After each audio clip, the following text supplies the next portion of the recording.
صباح الخير، ازيكم يا امارات؟ عاملين ايه؟ وحشتوني جدا. ده بقى شكل المطبخ الصبح اول ما صحيت من النوم كده دخلت عليها على طول.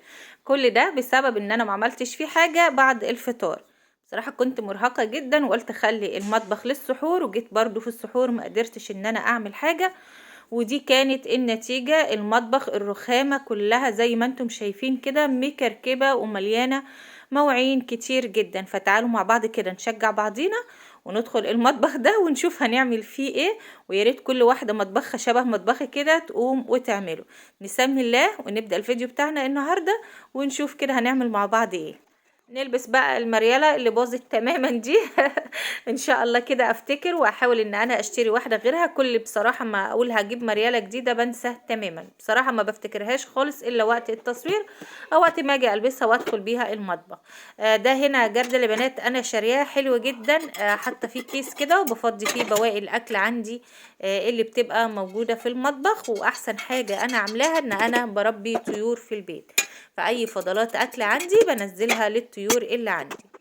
زي ما انتم شايفين كده. أول حاجة ببدأ بيها الرخامة بقى، ببدأ إن أنا أفضيها كده من كركبة المواعين اللي ملياها دي. وطبعا هنا جبت فوطة جديدة. كان في هنا واحدة الأول والمفروض إن هي كانت مبلولة، فبشيلها وبحط واحدة غيرها ناشفة علشان برضو تساعدني في إن أنا أقدر أرص عليها المواعين بتاعتي، علشان كمية المواعين كتيرة جدا.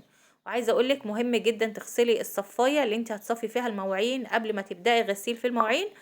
هنا طبعا الحنفيه طارت زي ما انتم شايفين كده. بصوا. معرفش والله العظيم. دي هنا تاني حنفيه اجيبها للمطبخ والتالتة جايه ان شاء الله، ربنا يسهل.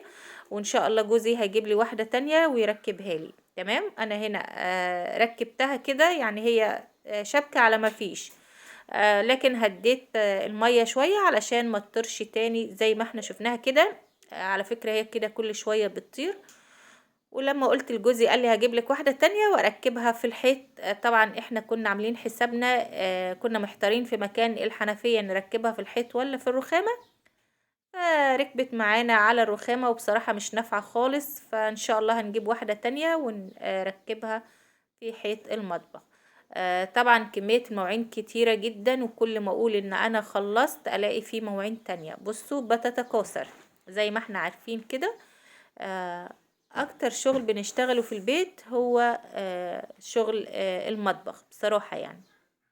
الواحدة ممكن تقضي يومها كله واقفة في المطبخ بس تروق وتغسل في مواعين والكلام اللي انتم عارفينه ده. بصوا كل ما اقول خلاص المواعين خلصت الاقي فيه مواعين جديدة جت. بصوا مش ممكن والله العظيم بجد.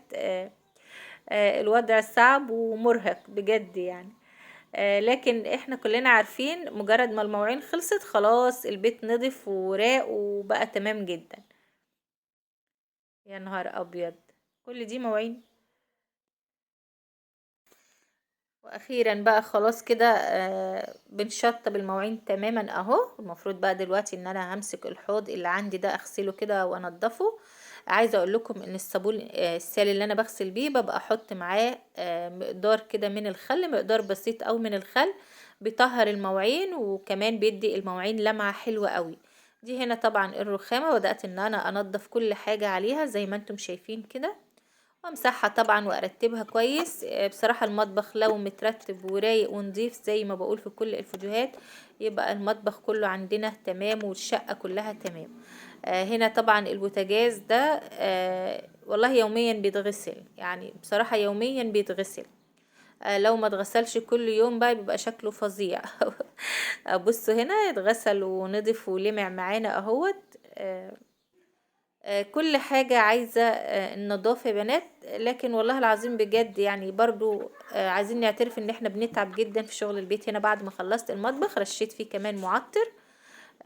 بحب المطبخ وهو رايق ونضيف وريحته حلوة. الفيديو بتاعنا كده خلص.